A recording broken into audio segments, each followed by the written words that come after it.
Welcome back, everybody, to the League of Inches podcast. Hang on a second. I've kept the music played up. I've just been too into the singing. Sorry, guys. We've got our late. This is the reason we're late. Mick is back. You've timed it perfectly. Anyone would think we were happy. I thought we got rid of some of the dead weight finally, and he fucking pops one just about the show start.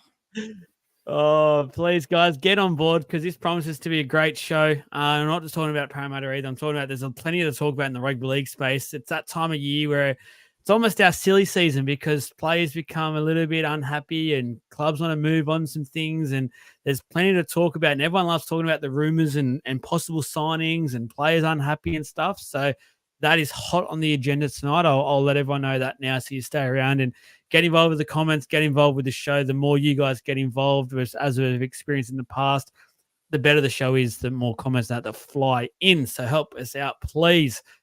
Just quickly on that music that you can hear, just a heads up, and I should have probably said this one a while ago. You can get it on Spotify and stuff, guys. So just type in like League of Inches and stuff. No quarter. You can actually put it up on your stories and that as well.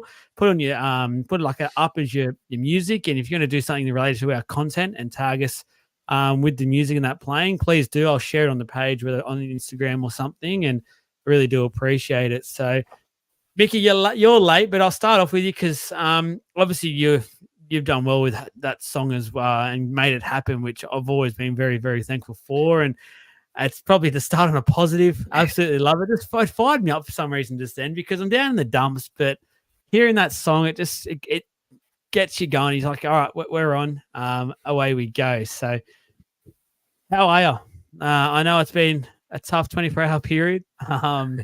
Yeah, we will get to it. We will get to it. Let me know how you are and what caught your eye this week as well. No, other than today's obvious news, I'm pretty good. Had the day at home today. Don't go back to work till Friday, so that's all right. What caught my eye was the women's game, but I'm worried about how we go forward with it in the way that when they get enough teams that they've got a women's team for every NRL club, I don't know how they schedule it to get the full potential out of it because it's amazing. I love watching it. My girls love watching it. I just don't know how they're going to solve the problem of scheduling when there's more teams. It's a big one. I do. We could talk about that all night. I do. It's called renegotiating the Fox contract. Getting Fox to have an extra channel like they do for AFL. Fox has got 2 unused channels for live sport, and obviously you're going to have clashes. I know what you mean, but crowds and stuff. There's still plenty of time. Like they can go back to a game after the 4:00 game on the Sunday, a game before. I know the girls want standalone game stuff as well for the crowds, but they can still do that in double headers, early Saturday, something. See, my issue is going to be that in an ideal world, you would have, let's say, the Parramatta girls and the Newcastle girls playing before the Parramatta Knights game. But the problem when you start playing women's games before men's games is a massive amount of your crowd is still going to watch another men's NRL game if it's on. That's big time. So that's what I mean by I don't know how we get it to reach its full potential because we need to find a way to make it not clash with men's NRL games and whatnot. Which will get harder the more teams come in. Monday night games in a way? Yeah. I mean, I used to hate Monday night games, though. Yeah, but if you're football and you're playing. I reckon we'll get to the stage where we'll honestly have a game a night at some point because the expansion stuff that's happening, there's going to be another 3 teams. It's going to get to 20 teams. Plus the women's game is expanding and will continue to expand up to that number at some stage. That's too much to cram into 3 days, 4 days. I reckon, honestly, whether it's a men's game or a women's game or something, we'll have a game of rugby league on potentially every night of the week. I don't know how else they can fit it in to make it work because the women's product's getting better and better. And as Mika said, I actually look forward to watching it at the moment. It's really good quality games and I want to watch them I was spewing we missed out on that Tigers game because it was doubled up with the first men's game on the weekend. Obviously, with reporting for that and the post and stuff, I had to watch the men's game, but I was spewing. I was like, oh goodness me, that sucks. But yeah, I love what you're saying there, Mika, and I'm really interested to see how they're going to work this out because there's lots of scheduling issues, obviously, in to play there. But this is only our sport that has this issue. Like only our sport would have this issue because fans have got to make a choice what they want to watch. But AFL have games that clash. You look overseas, like the Premier League, obviously the biggest soccer competition in the world. NBA clashes, like NFL clashes. They have multiple games kick off at the same time. So if they want to keep it to 4 nights a week or 4 days and nights a week, there is going to be clashes. People are going to have to make the choices because you can't do screens. The old split screens. I'm doing it at the moment with the Olympics and the footy. On the weekend, I had my phone going, I had the TV going.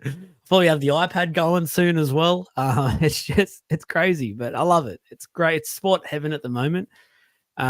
Sleeping on the couch. That's because I'm not in the doghouse. I'm a bit sick, and I'll get into that for what caught my eye. But we'll get there just quickly. I know someone mentioned at the start about the Cobbo situation. We will not address it. Obviously, there's a lot of reports out there. Reported as the status a few days ago, and all I say, it's obviously a police matter, a very serious one at that.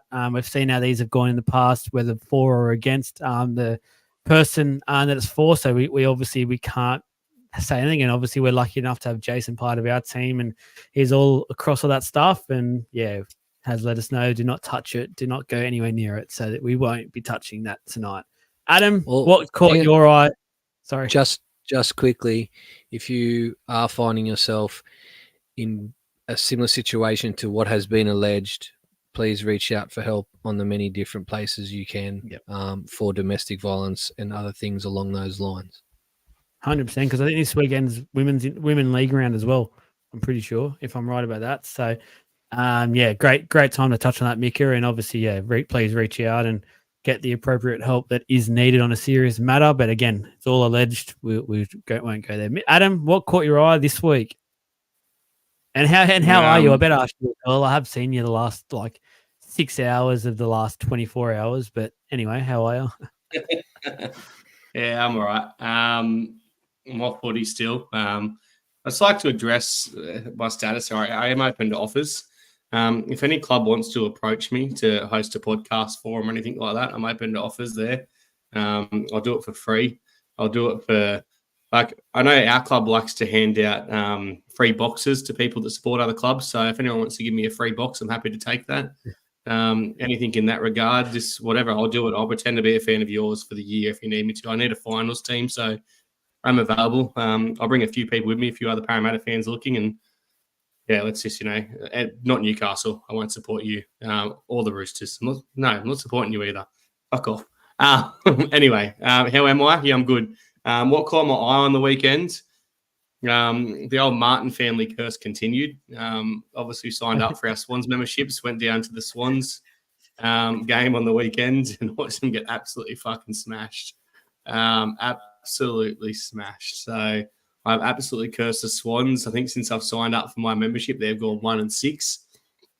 It's not looking good. They're still first, but if you're a betting man, get on the Swans and just back against them every week because you'll be making some money. You're cursed at the moment. You are absolutely cursed. So stop going to games. They'll get back into the winning formula. For mine, I'm all right. I'm obviously a bit tough Para fan, but we will get to that and attack that. Apart from that, I've been a little bit sick. And this is why I've said Melbourne sucks. I was obviously away in Melbourne last week, did the show there, spent a couple of days there for work, and I just want to call it out now for what it is. It's just a shithole of a place. I don't like Melbourne. I've never really been a fan of Melbourne. And I know we've got some nice, loyal Melbourne viewers down there. This is nothing against you guys, just your city sucks. It's cold. It's wet. It's fucking windy. Expensive.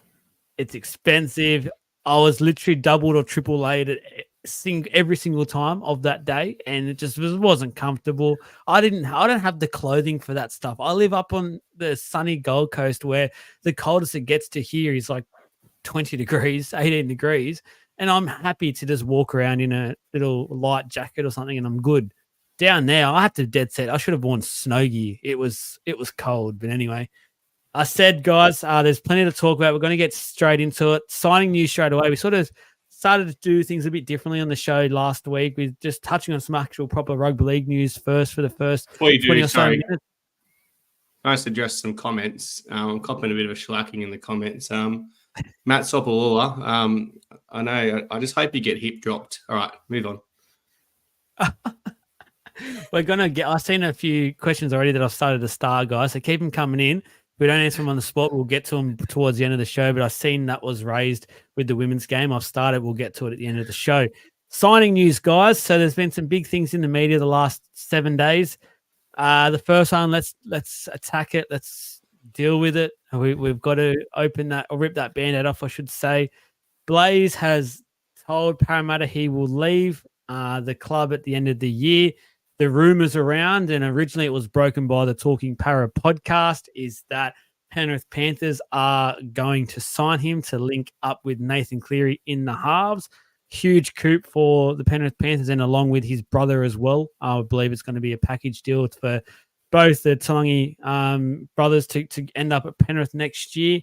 Great signing. Obviously, unfortunate to lose him from a Para point of view. Everyone that's listened in on the Talking Para special just then obviously knows a lot about mine and Adam's point of views. We'll get to ours as well in case those viewers that aren't Para fans and didn't listen, we'll give you ours. But Mika, I'll let you go first because I see by your little status thing that we get to put up, you're a bit numb. Fuck Para. Sorry about my French, guys, but we're after 8:30, so you're allowed to just let rip now. I'm just going to read. I'm going to read the I'm going to read the Wikipedia page for Blaze Talangi that the Matty John show just shared. And this one wasn't you? No, this one wasn't me, unlike a previous one that just happened a few days ago. He is an ungrateful, disloyal young man who doesn't appreciate the development work that the Parramatta Club invested into him, and he values money over success. I'm assuming a very unhappy Parramatta fan has done that. I don't blame an unhappy Blaze. Parramatta fan that doesn't know the ins and outs of what actually happened as well. Yeah, I don't blame Blaze at all. I don't know the ins and outs. I'm told there's a story which I'm going to find out when this podcast goes off air. But I blame the club. It's the club. In the last 3-4 months, we have lost Ethan Sanders, Matt Arthur, and Blaze Talangi. Our whole next crop that we've been told for years is coming, is going to be the next big thing. I was pissed off about Arthur. When I saw the news today, I messaged my daughter, and I just went, I'm like numb to it now. I'm just like, oh, well, we're fucked. Like we said it 6 months ago that Parramatta are going to be screwed for the next 10 years. We're just diving right into it. So I'm actually not as angry as I was on the day that Matt Arthur left. I think that was a straw that broke the camel's back, and I'm not surprised that Blaze went at all. He'll do great at Penrith. People talking about he's young and he drops balls and he does this and he does that. It usually takes a player 3 good pre-seasons to really start reaching their stride in the NRL. He hasn't even really had 1 good pre-season with first grade, and look what he's achieved so far. The best club in the last 4 years has chased him and got him. That should be an indication of how good he's going to be. It just sucks that we won't get to see that at Parramatta because I'm told he absolutely loved Parramatta. So it must have been a hell of a thing in the background that our club has once again fucked up for him to want to leave. So, yeah, it sucks. It's sad, but I don't blame him. I wish him well.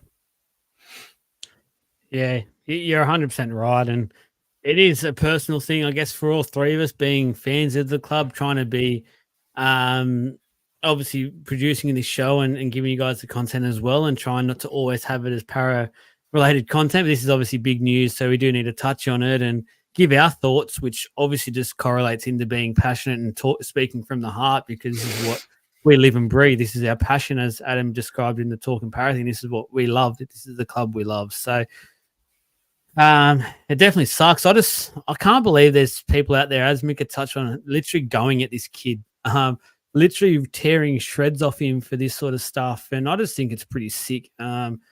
He organized, he didn't know, like he had chats with Brad Arthur when he was there.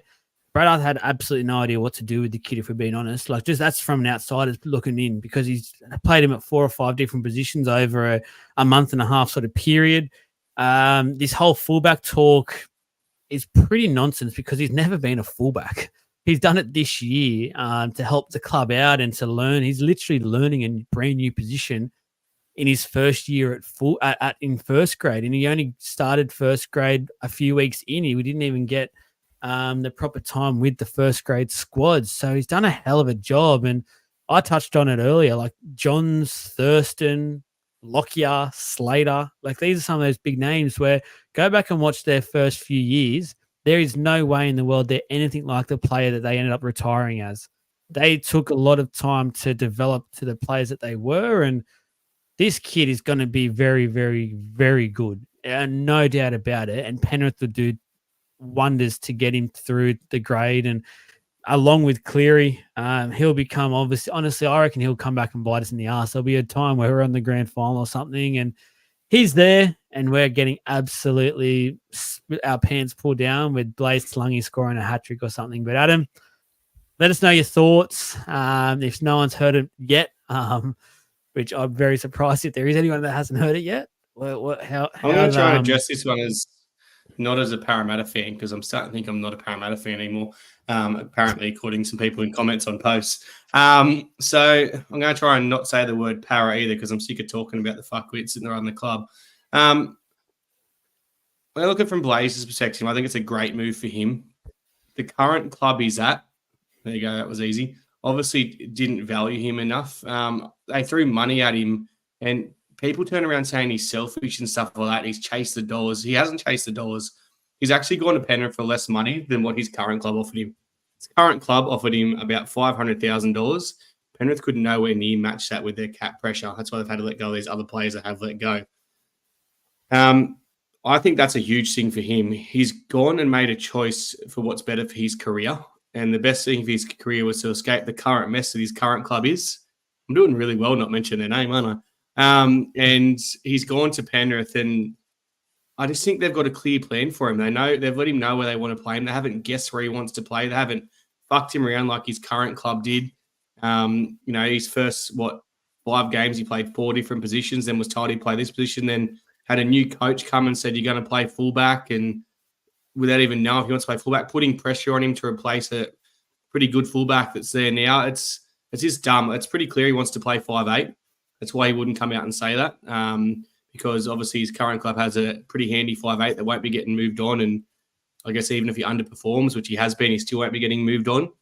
So I think it's a good deal for Blaze. I think he's made the smartest choice for his long-term future. Disappointingly, as you said, his brother's going to go as well, which is another good front rower coming through at the current club that they're at. And my final say is fuck Para. Just on that, if the current club was serious, about 2 years ago, their current fullback came out and said he would be willing to do anything that is better for the club. At that point in time, that club, yeah, I'm doing too well too, should have either gone, righto, Blaze, fullback or 5'8", whichever, and then, like, if it was going to be 5'8", then they could have started moving Dylan Brown to fullback then. Like, they could have made options. They could have started planning for things back then, not get him into first grade and then go, we still don't know what we're going to do with him. That's what makes a good club. Well. You're the one that wouldn't let us move Ethan to 5'8", to move Dylan to fullback. There you go, do it for Blaze. No, and I still don't think it would be a good idea to move Dylan Brown. But these are the things that should have started happening in conversations. No, it's not at all. No, it's not. They should have had those conversations back then, and they wouldn't have landed in this mess now, like where they're just like, oh, we don't know what we're going to. Like, you got to have those plans in place before they're ready to play first grade, and that's half the issue. Well, you've nailed it too, though. The club doesn't have a plan when a good young player comes through, because they won't make the hard calls and move on other players or move players' positions. Like, let's say a good front rower comes through. They're not going to move Junior Paulo. Like, they're not going to drop Junior Paulo after 3 good front rowers come through. Same as Dylan Brown. We'll never know if Blaze is a better 5'8" than Dylan Brown until we see him at Penrith, and then it's way too late. If Blaze was that good and he had better game management, because Dylan Brown's game management sucks, and Gutho, Dylan Brown could be a better fullback than Gutho. We were in a position this year with the season over where we could have taken these risks to see what happens. Instead, we're going to be with what ifs until they go to other clubs and kill it there. Yeah, I'm not off Dylan Brown yet. I reckon he's in for a big year next year with a different coach. He was too chummy with Arthur. I've heard that all the time. You said that this year. No, I didn't. Brad Arthur was never, ever, ever, ever going to get the best out of Dylan Brown. I'm He interested was to getting see the breast if out of Brad Riles Arthur, can. that's for sure. Scored his That's daughter. right, he was. Anyway, yeah. But I'll be interested to see if Riles can, because on his day, he is still one of the best sixes in the comp. And if Riles can get him playing consistently, then that's a win for me. I'll be leaving him at 6. But moving on. I want to quickly address a comment that I've starred. Firstly, I just address this one. Dane, your boyfriend that you have here, Jez, he's actually he's away the next couple of Wednesdays. He's got to play some fill-in soccer games. So I know you're very disappointed about that. You're sitting there with a tube of moisturizer ready to treat yourself like an amusement park. So he's unfortunately away at the moment. He's going to hopefully try and jump on some of the review shows on a Sunday and things like that if he can make time. But at the moment on Wednesdays, he's just got to fill in for his soccer team. I think they're trying to make a run to the finals, but I think they're yet to win a game. They're struggling over there. They're a bit like the Parramatta Eels. No, I've got no idea how that. I think they're going pretty well. They're going pretty well. There's a couple of comments here, and I started one of them just about, and it's talking about the Parra situation. It's about the contract stuff, and it's about Isaac Moses and banning from the club and stuff, which I 100% agree with. I think banning from the club, do it for sure. But I'm not going to sit here and blame Isaac Moses for this mess, because all he's doing is being a manager, being an agent for his player. He obviously has his players' needs at heart, and that's what he wants, because that ideally makes him money as well. We're all here to make money. I don't want the club to sit back and use this as an excuse. So they bent over and allowed these clauses into all these players' contracts. And every week at the moment, we're hearing about a different player has another clause. At the moment, we're at risk next year of, at the end of that year, having no Brown, no Moses, no Gutho. Like, it could be very, very scary how things end up falling out for us, because the board has allowed these contract clauses to be in. So get rid of Isaac Moses 100%. But at the moment, the club's okayed all of this mess, and they've sat back, signed off, happy to get the plaudits when they re-sign these players. But the truth didn't really come out about these contracts, because like Dylan Brown was spruiked as a 10-year contract. We all know that sort of thing. But Moses, for instance, that was spruiked as a 5-year deal to us fans. It's only been recently where we've actually become aware that it's the last 2 years or so have clauses in it. And they've also come out and lied about that after that too. So I just want to firstly touch on Moses, Isaac, Moses of the Isaac type. What would have been a better place if he ended up on the sheets? But like you said, he's just doing his job. He's literally trying to, get as much money as he can, and he's in that business. So good on him. He's been deregistered by places and stuff before, and he keeps coming back. So he's obviously okay at what he does. But in regards to the Parramatta contracts, I know I said this probably about half an hour, 45 minutes ago, but what it comes down to is the fact that the club had this stance of not paying over for players, and we're a strong club, we don't need to pay overs and things like that. Now they're that desperate because they don't want to spend that much money to get the deal over the line. They're giving the players the power. The players and the player managers have the power over the club. So like you said, they're going to hold the club to ransom and do what they can do. But Dylan Brown's not going to, even if he wants to stay at Parramatta, those player options are an absolute joke. He's never going to take them all on because, things are going to go up in the world. The salary cap will probably go up, and he's going to think he's worth more money if he has a couple of good years, like they all seem to do. I believe Dylan's option is at the end of next year. He takes his first 2-year option. Dylan, you're probably right, Michael. Dylan's probably going to have a great year next year because his manager's going to go out and say, put your 100% ass, try every game as hard as you can because you can get more money for your next deal. And then he goes and signs a 4-year deal and he gets, 2 years there with a 2-year player option. He does it again in 2 years' time. So what's the point of signing a long contract? I would assume his yearly price goes up every year in that contract. You're not telling me that, look, same as DCE's. He didn't sign a 10-year contract for the same amount every year. It doesn't mean he's not going to be worth more than what it is. Yeah, but he's about at the tier of what he can earn anyway. He ain't earning much more. I guess that would be determined when Moses goes and if Dylan's still there. If Dylan can actually control a team by then. Yeah. One point in time, he's going to have to become the senior half in the team. Can we talk about something else? I was about to say, I'm moving us on now. The next player up is someone who I wouldn't mind the club to go after, and I think a few clubs wouldn't mind going after him. The Cowboys have allowed Val Holmes to leave at the end of the year, take up a contract elsewhere if he can get one. He's obviously still contracted to the Cowboys, so then at least for next year, so they'll still have to pay some kind of money next year, so that'll eat into the cap. So whoever gets Val Holmes next year will get him cheaper, obviously because they don't have to pay as much in the salary cap. So he's a good price for next year. Obviously, then have to work out some things. I think he'll take a bit less money, knowing that he's aging. He hasn't had the best year for his height or his lofty standards. Where are we at with the Val Holmes situation? The Dragons are rumored to be heavy favourites because of the Flanagan factor. Big call to move from Townsville down to Wollongong, but I guess he's from Sydney. Played at the Sharkies for a long time, so he's probably got still family in that around or friends around that area. So Adam, Val Holmes, I did not expect to read this when I read it yesterday when it came out. Would you want your club? Would you? What was that? It's a bit of a weird one, just from the Cowboys' perspective. Yeah. Like I said, he is a Queenslander. He's not. He's born in Townsville, so you would think he'd wanted to finish his career there. And as for the Cowboys, obviously they've offloaded Townsend for next year as well as going to the Roosters, and now Holmes. Like, I don't know what they're planning. They're obviously planning on something big up there because, yeah, they've had some blokes come through, but they've got a lot of blokes getting on. Like Kyle Felt, is he retiring at the end of the year as well?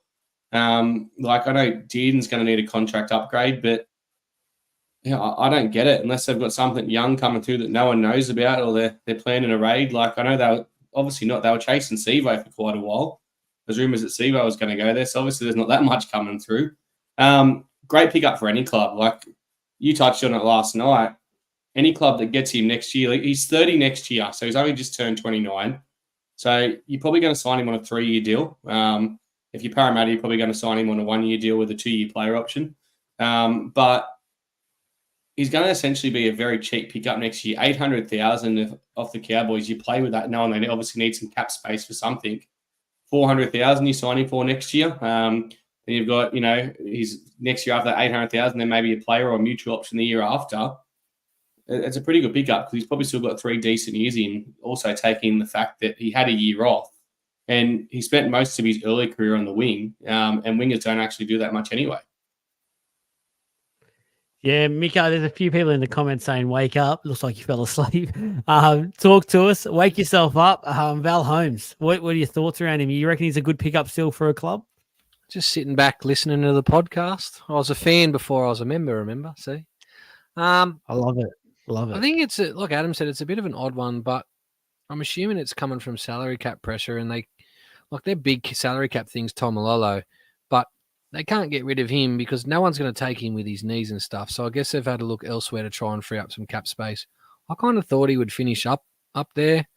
I think there's a lot of clubs that'll go for him. I don't think he'll have a shortage of clubs knocking on his door, but I reckon he'll end up with Flanagan. He's got that link there, and players at the end of their career generally want to work with people that they're comfortable with as they're on the wind down. So, yeah, I've got him going there, really. They need a replacement for Lomax. Yeah, it seems to make sense quite early on. It's funny that they were literally straight away linked to him. So, straight after the news broke, which I reckon caught most of the rugby league world in a bit of shock, I feel like. Stefano finally confirms to the Tigers he is leaving at the end of the year. I think we all pretty much worked this out long ago. It took him that long to talk to the Tigers, so he clearly didn't want to be there. The Storm, all the Bulldogs seem to be the only 2 left in the race. I don't think the Dolphins are in with a chance anymore. Penrith never really looked like they were that keen, and obviously we know why, because they were going after Blaze now with the Fisher-Harris money. I don't know. There's I'll say this about Stefano. I reckon if he was to focus on his football career and wanted to become the best version and best player, he would sign with the Melbourne Storm tomorrow. He would have picked up the phone, said to Bellamy, whatever you can give me, please. I will go there because I want to be a better footballer. I reckon personally, and I don't want to insult the bloke, but I think he's very overrated and not worth anywhere near the coin that's being thrown around about him.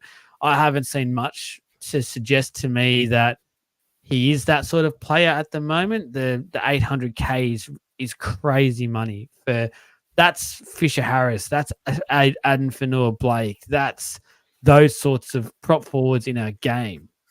It's Junior Paulo money. That's junior.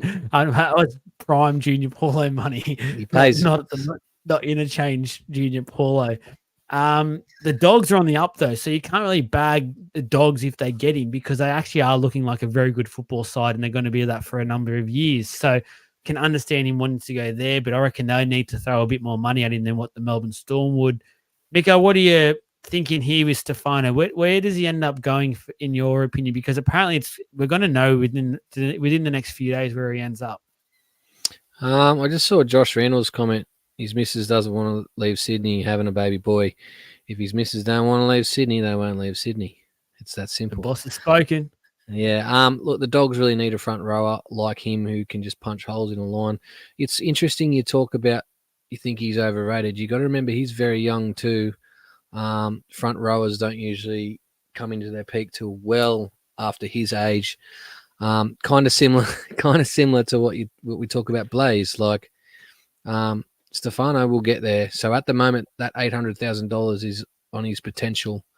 And I guess with not many front rowers going around like that, you got to lock them up early. So, yeah, I'd like to see him go to the Bulldogs. I think that'd be a good fit for him. I like what the Bulldogs have done this year. A lot of money, like, and the way the modern game is going, I don't know if he's like ideal in the modern game. If I'm being brutally honest, we're seeing the way the Dogs are playing at the moment. He doesn't really play the Bulldog style. The Dogs forward pack is very mobile and agile at the moment, and can do quite a bit with the football. He's just one of those straight up and down props, in my opinion. He doesn't really have speed either. You still need one of them in your pack, and generally, like before they get too old, to just jog into the line like Paulo does. I don't know.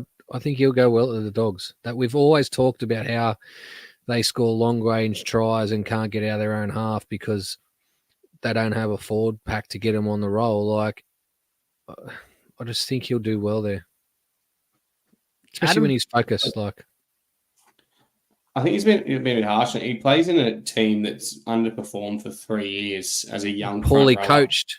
Yeah, poorly coached. Terrible kicking games.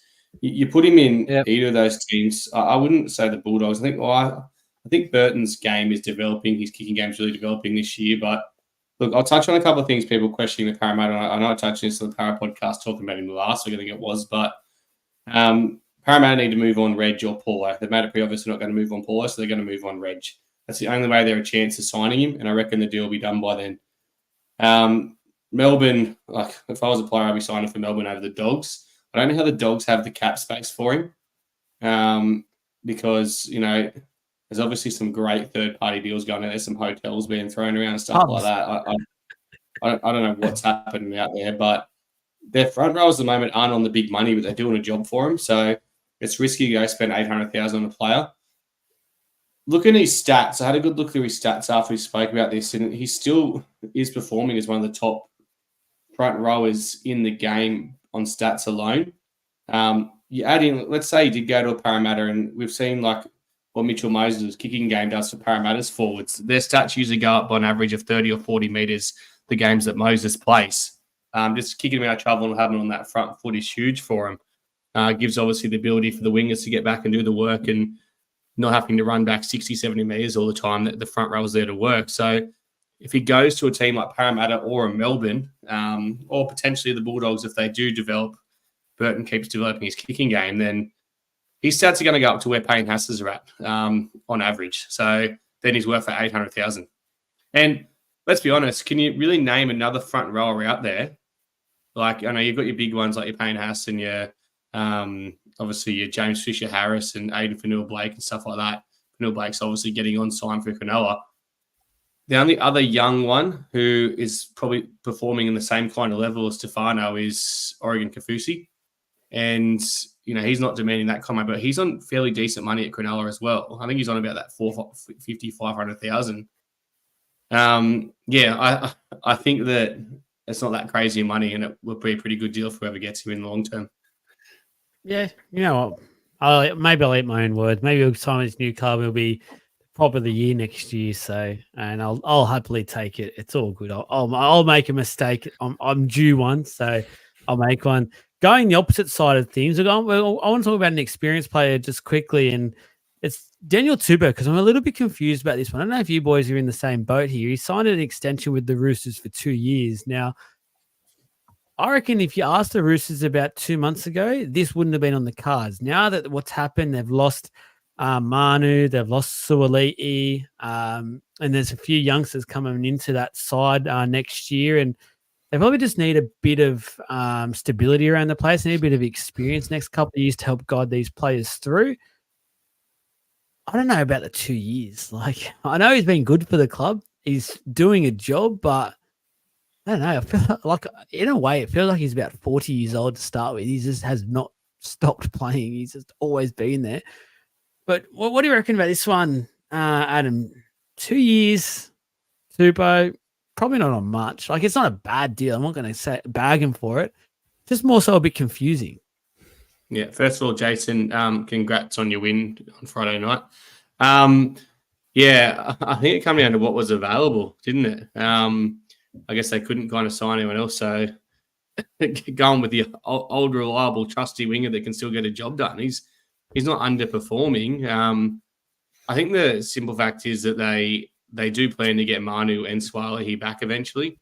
Suoli'i obviously wants to go, play a World Cup, Rugby World Cup, and we'll get across there and realise how shit that game is, and so will Manu, and Manu will earn $6 million and come back, pretty rested up with all the contracts over there and the way it works. But they obviously plan on getting him back. They kind of didn't want to invest the money and bring someone else in if he can just do the job for him. 100%. Mika, do you have any thoughts around this one, or you're all good with it? No, I'm fine with it. Like, there's every chance that he plays his second year as a backup, which is something that smart clubs do. They put experienced players in those positions for injuries, and they get the job done. Like, I don't think we should really question the Roosters. Look at the position they're in. Look at the footy they're playing, and they've been there for a long time. He'd be getting pretty good cap dispensation. Is that the fucking word? Yeah, then we'll run with it. That sounds right. It's something like that. If it's not that, it's something like that. Because he's been there for so goddamn long. So, yeah, makes sense to me. There's also a big chance he's played 258 games with one club. So if he does play at those 2 years, he'll play 300 games for the Roosters, which will get him the Platinum Rooster. Have everyone ever noticed the Roosters emblem when they reach their milestone games, their 100 games, they get this bronze. 200, they get the silver, and gold, they get the 300 games, get the gold. But I think there's a platinum one that's for one club. The big gold cock. You get a gold cock on your shoulder. So I love it. That's a club doing great things. Plenty of other coloured cocks on your shoulder. Continue, Joel. Last one I want to talk about on a signings point of view, and a rumor, I guess. It is a huge rumor. It's the Brian To'o one. Who knows what to believe with this one? Where there is smoke, there is fire. Apparently, the club's denied this, but apparently, if you listen to certain reports, he's a bit unhappy. A lot of his mates are now leaving the club, so he doesn't really have that same passion or love for the place. Questioning financially why he's on a reported around 600 when there's other wingers around the game, and for mine, To'o's clearly the best winger in the game, and he's on far less than some of these wingers are on. Sounds like manager is into it as well a little bit. I don't know what to believe. This story is very, very murky. There was for one, the club reckons there's nothing to it, and that he's happy. But then we see that there was a meeting with the manager today, and it was a rushed, organised meeting to sit down and sort some things out. So clearly, there's something going on there. I know for a fact clubs would be circling tomorrow if they get told that Brian To'o is able to be released. I reckon every club in the competition will be going after him. Mika, what do you believe with this one? Because I honestly am that confused. I don't know where to go with this one. I put a fucking picture in our group chat about a week and a half or 2 weeks ago, and you laughed at me. It was photoshopped. It was photoshopped. Yeah, but where there's smoke, there's fire. That's always the case. It was actually it was from a fake It was from a fake Samoan rugby league page, so they probably actually had some inside information. I'm not saying it was legit, but there's always a little whisper that starts somewhere. I also said at the beginning, I thought he's had a. I'm not saying he's had a bad. Sorry, they like the whispers of you joining the TCT. Does this make this fly there? They didn't even reply to me comment, the grubs. Anyway, I also think he's had a great year, yes, but I don't think it's been his best year. I think he looks unhappy, so I'm not surprised. I wouldn't be surprised if he ended up at the Tigers with LOI. Some people, he's won premierships at the club. He's done all that. He's played Origin. He's won Origins. He maybe he's got a family now. He might be at the point where he just wants to play footy with his mates, and that's okay. So yeah, I wouldn't be surprised if he goes. He just, to me, this year he has not looked as happy as he has in previous years at the Panthers. Biggest two. We're not TCT, mate. We're League of Inches podcast. Don't get us mixed up, honestly. I've heard a rumour he's going to the Tigers just so Jordan Lua can continue to do speeches for him because they always go so well. But look, yeah, you're right. Where there's smoke, there's fire. He looked a bit unhappy, and I kind of touched on it during the Origin period as well because he seemed so happy being back around Crichton and Spencer, and I guess the band's been broken up from that. Obviously, that Panthers team, they all come through together. Look, obviously, a lot of them are of Samoan heritage as well. So obviously, they've got the ties to the culture out that way as well, which is a very big Samoan area out around that Mount Druitt, Rudy Hill area. That's where they're all from. And it wouldn't surprise me if he goes to the Tigers and follows Jerome. I don't think the Dogs can fit him in the cap because I don't know how they're fitting in. Stefano if they're going to sign him, but we just touched on the Roosters. They're losing Manu and Swalihi. Obviously, his mate Spencer's there. Is there a chance he ends up at the Roosters? I think every club in the NRL, if Taha, based on his work rate alone and his runs out of trouble and stuff, if it becomes available, every club will be a chance of signing him besides Parramatta. and Chris, who do the Tigers let go if it does happen? They'll honestly let go of anyone. It's Brian Toto. They would literally just say to half their backline, see you later. He does your work for you. Is there a chance that Penrith lose both their wingers and their 5'8" to the team currently coming last? That would be incredible. That would probably never have happened. The team that's won 3 comps in a row, losing both their starting wingers this year and their 5'8" to the team, that's incredible. If that happens, it's big. It shows you if it does happen. Well, it shows you that performances don't mean to players either. Like the good players are prepared to take the risk if they're, I wouldn't say offered the right coin, but I guess have the right meetings and the right things are said to them. Yeah, I mean, at the end of the Penrith's going to end up just having the Cleary mob, and they've lost. They couldn't even keep one of the Cleary brothers, so even the brother wanted to get out of there. He's gone to the Warriors next year. So I'll tell you what, Ivan and Nathan, you're taking up that much money. You're pushing everyone, including family, away from your own club. Goodness me, talk about being money hungry. Oh, I thought Mezza was raking in the cash as well. Obviously not. What are you talking about? There's a chance Ivan's going to lose his own son when Love gets in the way. He could end up in the Super League or French rugby eventually. He'd be gone by the end of next year. Yeah, we could see one of Penrith's the most successful teams become the most unsuccessful in a couple of years. Everyone just wants to go because they're sick of winning. Must be hard, hey? Must be hard to win all the time. It must be. They want to go for challenges. They're sick of just rocking up and winning. It's gotten painful. I'll rearrange a little bit of how we're doing things tonight. I'll bring up now Nathan Cleary. We have just mentioned his name a couple of times, and I just want to be a bit positive here and just say how fucking good is this bloke. And I think a few out there forgot just how good he is and how clutch he is at the biggest of moments in games. And I know I wasn't one of them, but I heard a few people say the Dragons were a chance on the weekend, and after about 10 minutes of watching Nathan Cleary rock up, they were never in that game. Nathan Cleary was in a mood, and Penrith are going to win a 4th. I'll declare it now. Mika, before you take off, go. He's had 10 years of hot tours and groin rubs. Of course he's going to be fucking playing good. He's not good enough to stand next to Joey in the Origin arena. Oh, Club level. Is look, he? we're not going to that argument because I don't want to have that. I wanted to be positive with this and say how good he is. At the NRL level we're talking NRL football because the State of Origin series is done. We'll go back to that next year. We're okay with State of Origin. Look, I get what you're saying, and yes, I am stirring the pot, but still, that's the highest point of our game, and that's usually where, can you do it in Origin? Off. Can you do it on a cold night in Stoke? I'd rather Mitchell Moses take it to a grand final than a fucking Origin and win Yeah, a I grand would. final. 100%.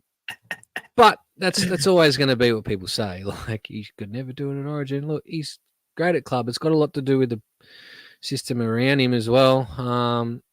It's been good seeing him come back in as, like, I didn't think he'd come straight back into it. I thought he'd take a bit to warm into it, but he's killed it. Ready to make a charge towards another grand final. God, I hope they don't win again. I don't want to see it. I don't want to see any team get 4 in a row unless it's Parramatta, but let's face it, that ain't ever fucking happening. So, yeah. Well, watching that game, I agree, James. Benny Hunt's kicking game was probably the worst game he's had in a Dragons jersey. That is saying something because he must have just been out of his depth. Nathan Cleary was, I can't get over the performance. Adam, Nathan Cleary, he's at that time of year where it's very, very scary. If you're an opposition team, opposition fan up against him, you're scared shitless. I'm not scared. That team's fucked anyway. It doesn't matter. Like I'm going to be playing in a finals game. I'm actually sitting back and knowing that we're out of contention. We're not going to play finals football. Like I'm not looking at a game. I know we play Penrith next week, but I'm actually sitting back and enjoying the performances from him. Enjoying him being dominated. I wish I backed him at $41 to score 3+ tries on the weekend because that would have been great. But cool. Yeah, it's good to see. And like I told you last week, and we've got a little bit of bet, Penrith will finish with the minor premiership. They won't lose another game for the rest of the year. Penrith are playing the Bulldogs in the grand final. Melbourne out in straight sets. No, Melbourne not out in straight sets, but Melbourne not making the grand final. I want to say that was big. That's a big That was call, bold. That was man. too bold. Is it? Can I'll we give make you a thing a shout here? How many games has Cleary played, and where was he sitting on the Dally M before it went off? Is there any chance that Cleary? Run? Well, he's got 12 points in the last 2 weeks easily. He has. Like, so I don't know. Obviously, it goes obviously behind round 14, but if he comes out, like, you'd have to say there's a fair chance against Parramatta next week he's going to score 6 points again. And I'm following football that closely at the moment. I don't even know who they play this week. They play Newcastle this week. He could score 24 points in 4 weeks of football quite easily. Because you think they're going to have big wins the next 2 weeks. And they play Melbourne. If they're to beat Melbourne, he's going to score some points. I reckon there's a chance he wins the Dally M somehow after missing most of the season. Big. That's huge. Yeah. If that happens, that's GOAT status. That's up there as GOAT. That's ridiculous. Well, when it went behind, Ed Woods was on 31. So I'm trying to find what he was actually on at round 14. He's a long way down. Jerome Hughes would be right up there as well. He's been very, very good for the film. The only problem is at round 14. The only problem is you will get players in his team that are going to get points that'll also help him. Like you said, Edwards or LOI so. Yeah, he'll go close, but if he keeps playing like he is. Well, like I said, 6. It depends what Edwards has done. Went behind at round 12, but Edwards missed time for Origin as well. And Nico's missed time. He was coming second. Chair Evans missed Origin. Hughes, she's talking about Hughes being up there round 12 and behind doors, and Hughes is only on 16 points. He's only got a 10-point head start on him. You go on the sports bet major. Keep talking. You can't bet on the belly anymore. It's going to be sad to see him go to Super League. You won't go Super League. Go to French rugby for sure. He's not. He will. I'm telling you, he's in love. He is in love. Well, apparently every week I see on Facebook that apparently Mary Fella's pregnant. So Who knows? She's been pregnant 7 times in the last 7 weeks. They're having 7 since whatever the word We'll is. put it this way: it'll happen eventually, and that's when. Oh yeah, well, young love, but come on, Mika, we've all been young love. How old is he? Time. How old are they? How old is Cleary? He's older than Mary. Mary's like got 3 or 4 She's years. young. So he's got like 4 years on Mary or something, I think. So he's what, Mary's 28, young. 24? I'll tell you now. I'm back to Google. Someone let us know their ages because easier than us trying to look it up. But I believe Mary he's Fowler is 21. She's just turned 21. What? Yeah. And he's what, 26? Yeah. So 5 years. Woo, what a cradle snatcher. He's 27 actually. Almost 27. I'm not that young. 33, mate. 33. I don't look it. Obviously, use some good. 27 actually. 27 isn't that old to go over there. Like you think he sees out his contract this year and next year. Let's say they win 5 in a row. That's 29. Like we can go over there 3-4 years and absolutely kill it. It's like she's 21. She's got fucking ages left. Earning bigger money than him, and the world's expensive at the moment, man. So they'll go where the money is. Well, she's also the 100%. Fact she's at Man City as well. There's only really one way you can go, which is up from there. Like, because that's a big club, she could be looking at Paris. She could be looking at Italy, but Man City's obviously right. Manchester's right where all the Super League clubs are. There's none in Manchester, only Salford, but it's in that right area. Yeah, it's a big chance happening. All I'll say is if they do have a kid, I am jealous as fuck because that kid's not going to just be pretty good looking with a decent sized chin on it, but it's going to be a very skillful. Tell you what, it's going to have the world at its feet. If it's a girl, I hope it gets her fucking chin, not his chin. That's for sure. Right. End on high. Nathan, it's good to see you back, and I honestly reckon you'll guide Penrith till 4th, as hard as that is to say. I want to talk about the Brisbane Broncos. Absolutely struggling this year. I'd have literally put the red line through them. I don't think they'll play finals football. The only thing helping them is still a positive points differential somehow, but I just reckon that they're done. There's a number of reasons we could probably go into as of why we think their poor season's been as such, and I'll let you boys do that. I also want to touch on Kevy because I feel like he's been pretty protected. I think I heard the other day they haven't played finals football in 3 of the last 4 years where he's been in charge. So something's not quite right there at that club. I know they made the grand final last year, but we've seen from Parramatta the year before. That doesn't mean much because the only team that can back those grand final appearances up in the last 4 years is the Penrith Panthers. Adam, Kevin Walters first. Should he be under a lot more pressure than he is? Like I know the old boys there at the club really like have his back, but in a way, it's like why would you have a guy's back if he's not getting the best out of your club? I know he's all tight and there's a history there, but if the results aren't coming, why do you keep backing this guy no matter what? Yeah, I don't know. I think they have had a bit of a rough year this year with injuries and Reynolds. The risk of signing Reynolds as well when they did sign him and him going out a little bit too long was always going to be a big thing. That's why South Sydney wouldn't obviously give him the deal he wanted. They've felt the effects of that this year. I think Reynolds. Lean into your mic, you Gumby. I don't have a mic anymore. It broke on the way back from Fiji. But anyway, I think that Reynolds has been the biggest thing this year, and it could be the reason Walters isn't under pressure is before he got there, Brisbane obviously had quite struggled for quite a bit after that 2019 final series down the bottom, and obviously got him back to being competitive and strong in the grand final last year. And I think some of the young players have struggled to get over that, and some of the older players have gone on a bit too much, but they lost Haas for a long time. Reece Walsh has been in and out. Reynolds has been injured. A lot of pressure on Ezra in his second year.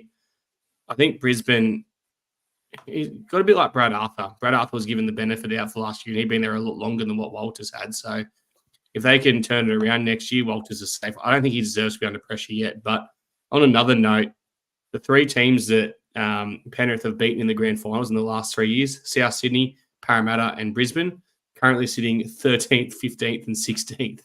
Obviously, it's hard to get over a grand final loss against Penrith. Very, very hard. If South's got anything to go off, then both Parramatta and Broncos have a couple of tough years to ahead as well. Mika, thoughts on the Bronx? Would you say that South's move on Reynolds has been justified? Yep. That's an interesting point, which we can touch on, because last year there was all this talk about how good the decision was and how South Sydney have just shot themselves in the foot with the decision. But now you look at it and you're thinking, well, hang on, maybe they're right with not giving him more than that 2-year contract that they wanted to give him. It's they justified. Yeah, I was going to say, did they want to give him 1 or 2? They wanted 2, and we got 3 at Brisbane. I think he got 4. They only give him 1. Yeah, I thought South offered him like 1 year. Anyway, maybe 1. Yeah, they wanted to go up by 1s or something. Yeah. Yeah. And look, like, I guess you look at the grand final, and fucking hell, 99% of the time Reynolds manages that game and they get home. It just took a phenomenal effort from Nathan Cleary to turn that around. And then I was expecting big things. I was like, man, that's going to burn Brisbane. That's going to burn Reynolds. They'll be pissed off. They're young. They're keen. They've been so disappointing this year. I don't know why. I don't think Kevy should be under pressure quite yet. If they're in the same boat halfway through the next season, then probably yes. They've had a few injuries this year, but I mean, that was always going to happen with Reynolds. They should have been prepared for that. Like, he was always going to have up and down seasons with injuries. Walsh as well. He's been, in and out a bit this year. I don't think, I don't know. I think that. Do you think they've overused Haas in the last couple of years and he's burnt out a little bit already? Like, we saw it with Tamalolo, massive Cowboys, pushing him for those big minutes, and I guess kind of, letting go of Flegler this year as well. I know Flegler's ended up injured, but letting go of Flegler to the Broncos put up that workload on Haas a lot more as well.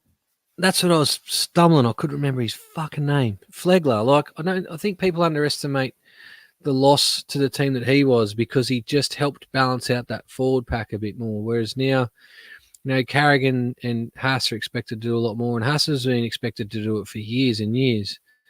You can't tell me that he wouldn't be feeling the pressure of that every week. Like, fuck. Be interesting to see how they go in the first probably 5 or 6 rounds next year. I think it's a huge point to touch on, because I think they've underestimated all 4 players that they've lost, and they've all played key parts last year, I thought, in their performances to get into the grand final. I thought Farnworth was center of the year last year. He was absolutely sensational, and the work he did for the Broncos coming out of starting their sets was huge. You've touched on Flegler. I think he helped carry and Can we touch on Herbie before we get the others? Just on the Herbie one, before he actually peaked at Brisbane, he'd already announced he was signed for the Dolphins. So I don't want to think that they disrespect him in a way of what he did last year, because that deal was announced before he hit his peak form for him to actually go to the Dolphins. Huge loss, but I guess he reached that potential after he'd already signed a contract. Yeah. I don't even know who the other two are. Well, the next one, Capewell. Capewell went to the Warriors, and that was more so just some experience. I think they've been missing that experience this year. A lot of pressure's been on Reynolds, who has not been there for a lot of the year, so that's probably been missed. And Palacia, who I thought played a decent role off the bench last year for him as well. So 4 players who, for mine, played pretty important and integral parts to this team's run last year, and haven't really replaced them. They've replaced them with some young guys. So they've all of a sudden got a very, very young squad when you look at things, and their chief playmaker / coach on the field hasn't been there for a lot of it. And it sort of has flashbacks to that wooden spoon year, where they just had a lot of players that we know are good players or are going to be very good players, but they're all just too young, and they had no one steering them around to say, this is what we're doing on the field. They've sort of gone back to it in a way. Like, it's just a flashback. And I think it goes to show how important every piece, all 13 players are. Like, you talk about players leaving and they haven't quite filled those gaps and didn't realise how big of a loss they are. The same thing kind of happened with Parramatta. We let players go after the grand final and filled them with players we thought would be just, able to fill the gaps, and came nowhere near it. But, like, you've got to have 17 players every week without injuries that all do their job like the Penriths do. And if the players are out, they get people in that do the same job, and the Melbournes and the Roosters. Like, I think it's just another really good example of that. Like, you got to have players to replace the players that you can't underestimate the players like Capewell and whatnot. You know? Yeah, no, I agree. I just think it's a huge start of the year next year. I don't think he'll get sacked this year. He's too obviously in with that Broncos being a legend, so they'll give him a lot of respect there, and probably rightfully so. But speaking from experience, I guess with our club, and we've seen it firsthand with BA, where he was very much loved and adored by the fans for a long time. He probably got given a longer stint than he should have, looking at things, and probably should have been given the flick probably last year. And I'm starting to think that the same thing is maybe happening here with the Broncos and Kevin Walters. And don't forget, if the rumors are correct with his coaching staff next year, his Cartwright's gone. He's signed a deal for Super League. I forget what the club is he's gone to. Maybe Adam, he's the Super League guy. He might remember, but he's going to be becoming a head coach again. Johnny Cartwright signed for a Super League side. Google. He's back in the coaching ranks, so that's fine. But then he's going to apparently getting replaced by Trent Barrett. So good luck with that, Broncos fans, because speaking firsthand, the wooden spoon is coming your way next year. So. He's signed for Hull. Hull, there you go. So that's a big loss, because Cardi's a good operator in my opinion. I'm surprised he hasn't been linked to more roles over the last couple of years. I've minded Cardi as a coach. So, but anyway, that's me. What about our game of the round for this week? It's as we get closer, there's more and more games that start to have big impacts on the top 4, top 8, 4-point sort of games. And what we mean by that is when there's a team that are versing each other that are both in the race for like a top 8, and it's a 4-point turnaround, obviously, because one team loses 2 points, one team gains it. A few exciting games that could go either way. For mine, the game of the rounds, the Titans versus the Broncos. I don't think the Titans are in the chance to make the finals this year at all. But what I am very interested in, apparently, they're looking a lot better than that. Like, seriously, give me credit, because they're playing some decent footy. I'd like to be in their shoes rather than our shoes at the moment. Got some good young talent in there, some exciting players, but they beat the Broncos last time because the Broncos came out and said they didn't respect him. Well, I don't know what you're not respecting about a first grade team, but Seabus is apparently sold out, so there'll be a huge stadium there with probably majority Broncos fans traveling up the M1. But credit to them. It's going to be a great atmosphere there. I love when that stadium's full. It's very, very cool atmosphere there, echoes and everything. But I'm really keen to see the Titans are on a bit of a run, and this is a huge game for the Broncos, because I think they're already out, but if they lose this, they're definitely done. Interesting to see how they turn up, because this could be one of those Queensland Derby classics. Adam, your game of the round? No, I'm actually putting my multi of the round together, because I've just looked through the games, because I actually forgot there was actually football on this weekend, because you get to the point where you kind of don't care anymore. And I realised there's actually going to be some smashings this week, so we're going to have another crack at it. We've had a crack at it before. So multi of the round, Warriors 30 plus, Melbourne 30 plus. So Warriors beat Parramatta by 30 plus, Melbourne to beat the Dragons down in Melbourne by 30 plus, and Penrith to beat Newcastle by 30 plus. That's a $72.77 multi, thanks to our good friends at Sportsbet. Power play to $87.37. So for $5, $436. Now, if you want to take a risk, you can also put the Bulldogs in to smash Canberra by 30 plus, which I also think is quite the chance of happening. Gamble responsibly. Game of the rounds, Dolphins and the Roosters. Got to be Dolphins and Roosters. Yeah. The Dolphins are a big chance of seeing themselves out the 8 after being there most of the year. After obviously, a disappointing loss last week that completely fucked my multi and cost me $200. But after being up 14-0 and getting beat by the Titans, a team onto something special, Wayne will have them fired up for that game over there. Obviously taking a home game across to Perth against the Roosters. Yeah, I reckon that's going to be a great game. Adam, you got a feed name? People are asking about the feed. I think that's Sportsbet feed. We haven't done anything yet. I was going to think of doing that for the page and doing a little bit of a gamble, but see what we have. We might do something. You don't want to follow it, Chris. Trust me. Yeah, Follow this one. Follow this one. I've been on a bit of a streak lately. I've been getting 1 or 2 a week, so not too bad. Mika, are you locking in the Dolphins Rizzle, or you want to be a bit different and mention a game that hasn't been mentioned yet? I think Mika's frozen. His internet's gone. He's looking so serious. We've lost Mika right at the end of proceedings, which is just he's gone. He's done. So that's how we started the thank show you. as well. Yeah, Actually, I tell you, we've got to get the viewer questions in, guys. If there's anything you want to know about Michael, ask it now. Any questions related to Michael, I'll tell you anything you want to know. So let's get some questions out. We Get us a like funny the one. non-footy related ones. They're the best ones. I'll quickly run through some ones that I've starred. We'll quickly go through these. One that was raised by Andrew, which I said we'll touch on. I saw the massive injury with Ruben Sherrington. Do you think we need to look at a tackle technique between men's and the women's?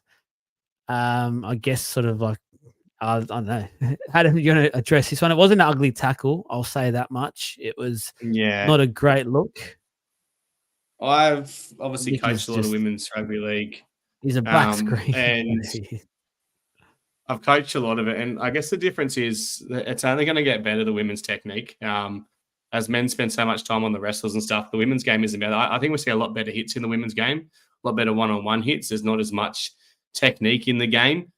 Obviously, without the techniques, it means more of these, I guess, accidental injuries are going to happen due to, I guess, poor techniques is how I want to word that carefully. Obviously, it's getting better, but I guess the more these younger players come through as well and have spent longer time in the game, the better it's going to get. I don't think you need different rules in any game, that's for sure. Yeah, no, I agree. Just quick on by Paul, who are we going to fucking buy with all these players leaving and the board needs to be sacked? Because I'll be talking about Parramatta there. I don't know. There's not much around. Obviously, there's rumors about Toto. There's rumors about Val Holmes and that, but I just have no faith anymore at the board to actively reach out to these players, and I think they have a chance to sign these players. I would love us to, but unfortunately, I just don't think anything will happen there. So, reckon. Oh, here we go. Do you reckon Parramatta should get Gus on a 5-year plan? Obviously, he's talking about Phil Gould at the Doggies at the moment. We need someone like him. We need someone to come in and fully shake up the place.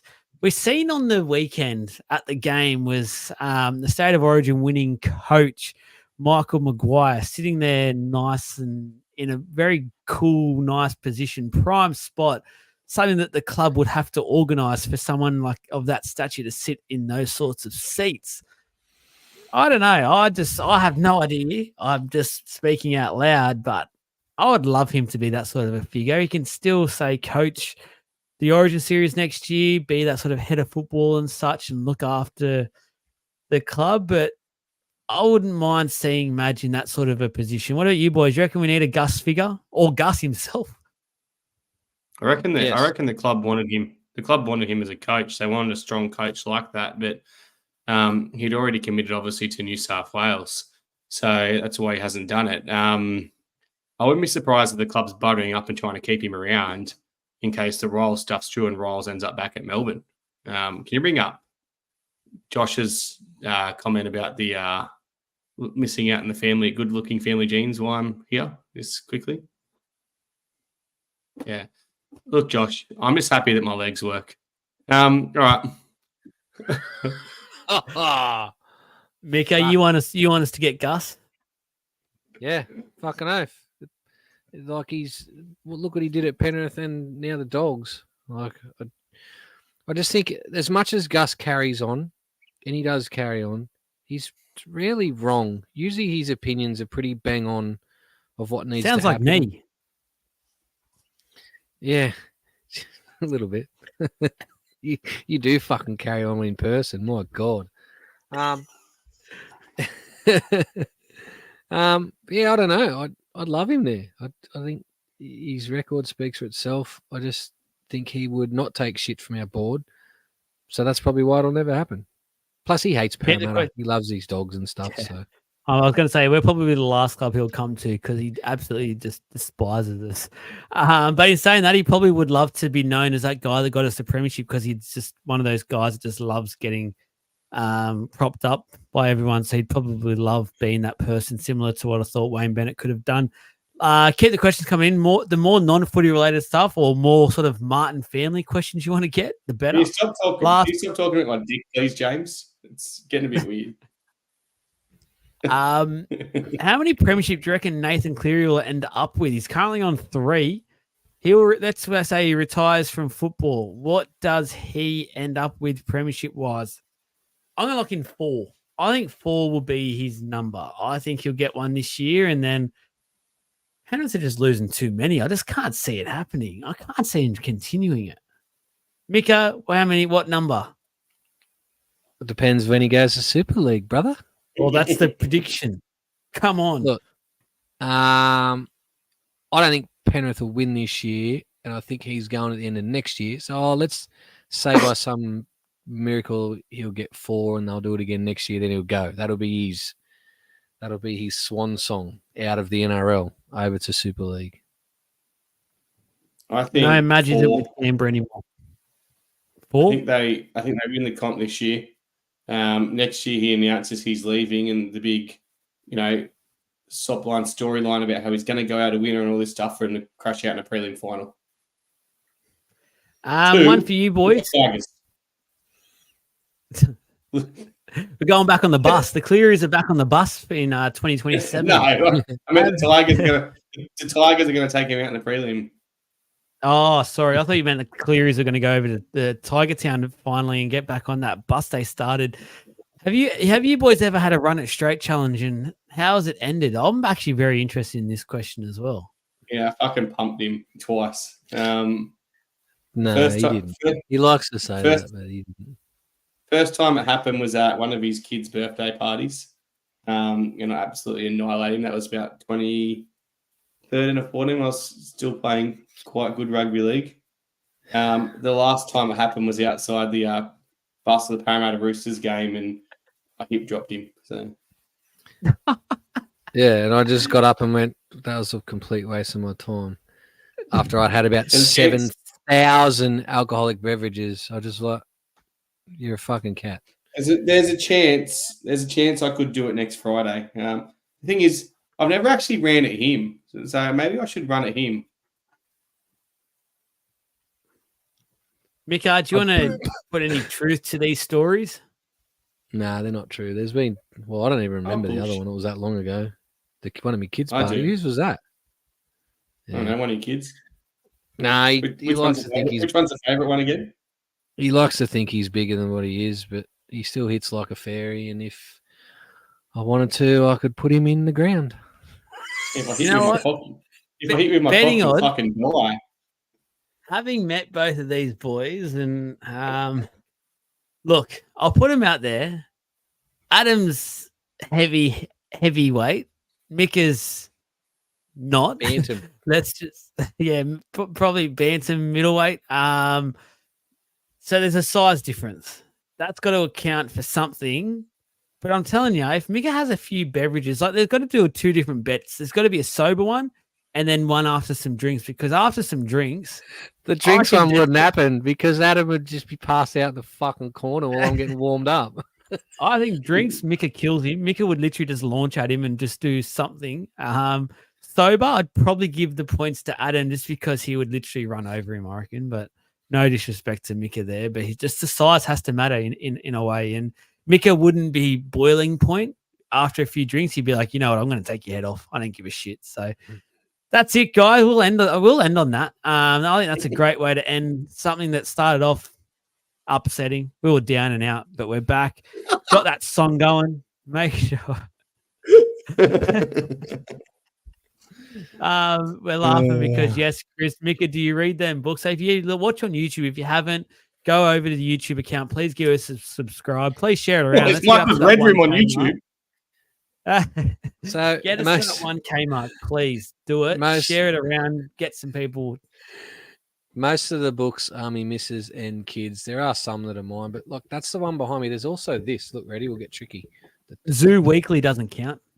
There's also more over there. So he's got Michael's ones are in the other room. They're called spot books. It's all he can fucking read. He Got a few misses Where's and kids are Wally's big as well. readers.